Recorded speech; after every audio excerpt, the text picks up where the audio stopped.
Encontramos con una obscenidad de la cantidad de dinero en un convento. Y esto sí que ha causado conmoción, repudio, indignación de todos los calificativos habidos y por haber en Argentina, en la región y en el mundo entero. Cerca de 9 millones de dólares. José López, exsecretario de Obras Públicas de Argentina, él trató de esconder esta cantidad de dinero en un convento. El exfuncionario kirchnerista fue detenido esta semana. La justicia federal allanó 11 de sus propiedades. En las últimas horas, Ruth, la expresidenta Cristina Fernández se refirió al escándalo y a través de su cuenta en la red social Facebook trató de desligarse del polémico caso. La detención de López, quien será acusado por enriquecimiento ilícito, vuelve a poner en el banquillo al kirchnerismo. La corrupción en Argentina habría alcanzado una cifra obscena y un lugar inimaginado. El protagonista de la historia, el exsecretario de Obras Públicas, José López. Esta persona queda detenida en un principio por portación de armas, ahora está detenida, ahora lo va a explicar mejor el ministro de Justicia, por la posibilidad de lavado de dinero, presunto lavado de dinero.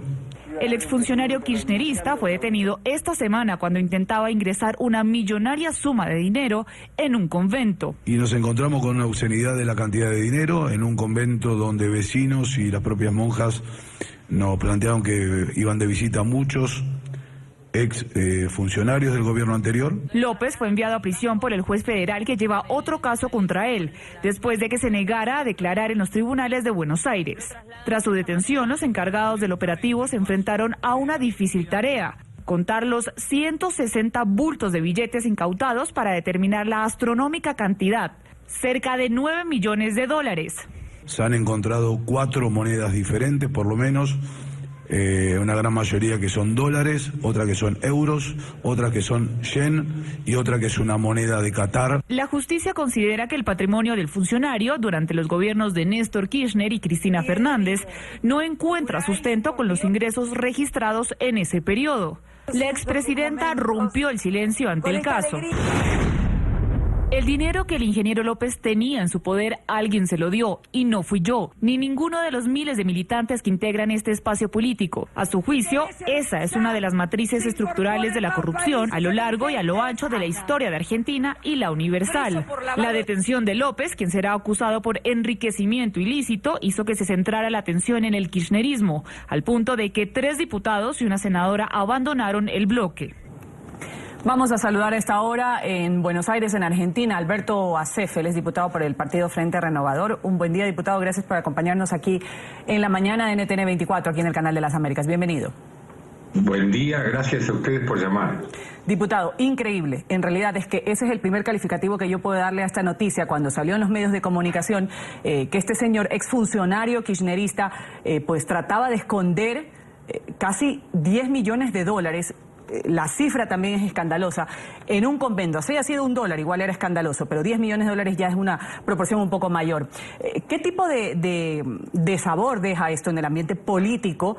Y más sea de paso cuando Cristina Fernández, la exmandataria, pues sale a través de su red social Twitter a decir que eso, pues eso ellos no tenían nada que ver y que ese funcionario ha actuado de manera personal y privada.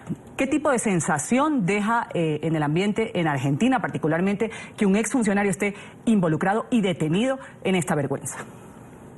Mire, la sensación que tenemos todos los argentinos, la gran mayoría, la inmensa mayoría, porque la imagen es muy poderosa y habla mucho más que cualquier palabra, es que hemos sido literalmente saqueados. Y ese saqueo significa las obras de infraestructura que no tenemos, las rutas, los hospitales, los puentes, los subterráneos, las escuelas. La gente le gritaba a López cuando lo sacaron de la comisaría para llevarlo al penal: devolvé la plata, basta de corruptos. Y asociando la corrupción con las obras que faltan, acá en el hospital de este pueblo, con el 5% de esa plata hubiéramos tenido el equipamiento que necesitamos. Eso es el lado positivo que tiene este episodio tan desopilante, tan tragicómico, de realismo mágico, que ha sido tirar bolsos con dólares por los muros de un convento, de un monasterio, a las 2 de la mañana, a las 3 de la mañana, en un acto seguramente desesperado para ocultar la prueba del delito, que no lo logró, y por supuesto que a partir de esto una vieja denuncia penal desde el 2008, estaba dormida, cajoneada, empezó a activarse, pero con esto afloró definitivamente que la corrupción sistémica que ha tenido la Argentina, que ha sufrido la Argentina en los últimos 12 años del kirchnerismo, era mucho más grave de lo que podía suponerse. No era un sobreprecio, una coima, un soborno, una mordida. Era y es, porque está cada día, se va probando más, es un sistema de cartelización de la obra pública con un 30-40% de sobreprecios y en algunos casos el 100% desviado hacia los bolsillos privados. ¿Por qué? Porque ahí se pagaban obras que no se realizaban y se certificaban como hechas.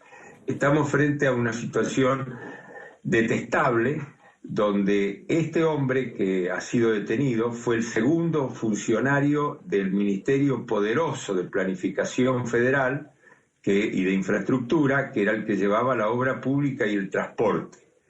Y durante esos 12 años ese funcionario tenía directo acceso a la presidencia de la República, tanto con Néstor Kirchner como con Cristina Fernández de Kirchner. Por lo tanto, nadie puede lavarse las manos, y mucho menos la señora de Kirchner. Y le digo a la señora de Kirchner que el dinero no se lo dio ella, se lo dimos todos los argentinos, porque ese dinero es el retorno de plata pública que se le entregó a las empresas y que las empresas retornaban en forma de devolución del sobreprecio con el que habían cotizado y con el que se le había adjudicado las obras. Ahora, diputado, una de las cosas que me llama la atención, obviamente como decía Ruth, es impresionante realmente ver, pero estamos hablando de un exsecretario de Obras Públicas que tenía en su poder millones de dólares. Si esto pasa en un exsecretario, ¿qué podría haber pasado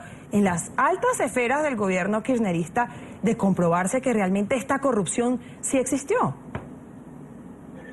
Bueno, por eso esta es la punta del iceberg, como se dice, de una situación muchísimo más grave, sistémica, sistemática.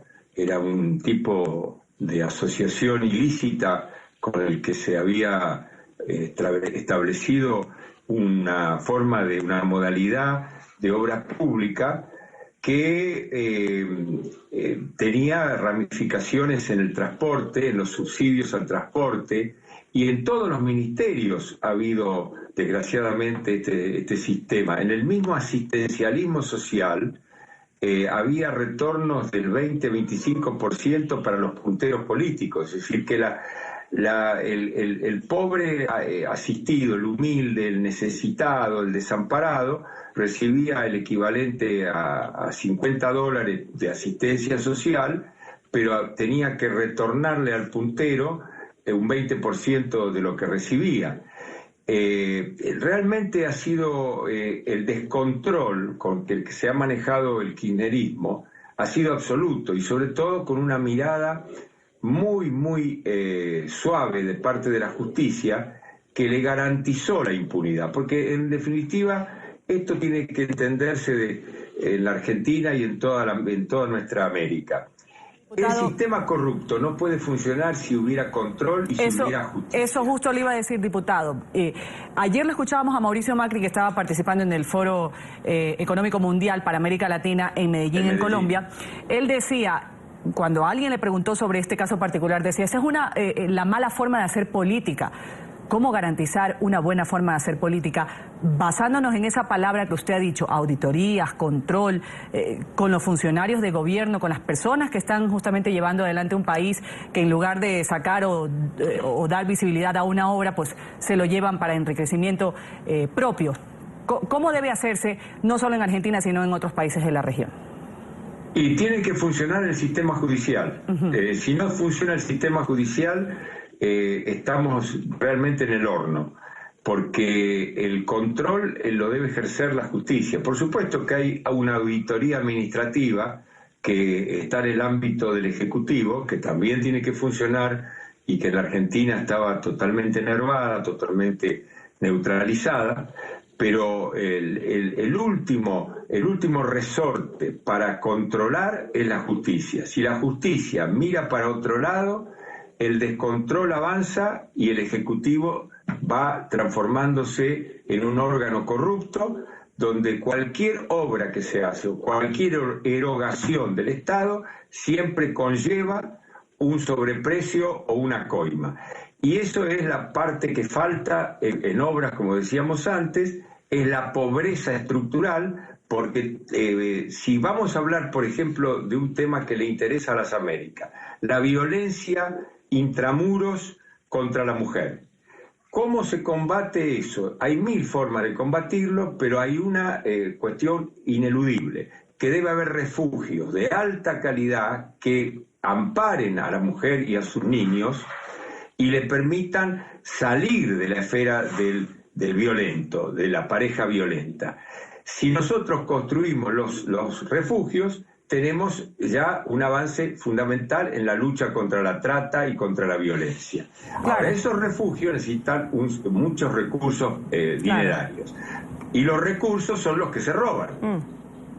Es lamentable sin duda que sucedan estas cosas, además en países, como usted lo dice, que necesitan de ese dinero para inversión social, para cubrir las necesidades de sus ciudadanos. Vamos a agradecer al diputado Alberto Asef, diputado por el partido Frente Renovador, por habernos acompañado aquí en la mañana de NTN 24 en la ciudad de Buenos Aires. Un buen día para usted. Para mí un gran gusto y un gran saludo a todos. Hasta luego.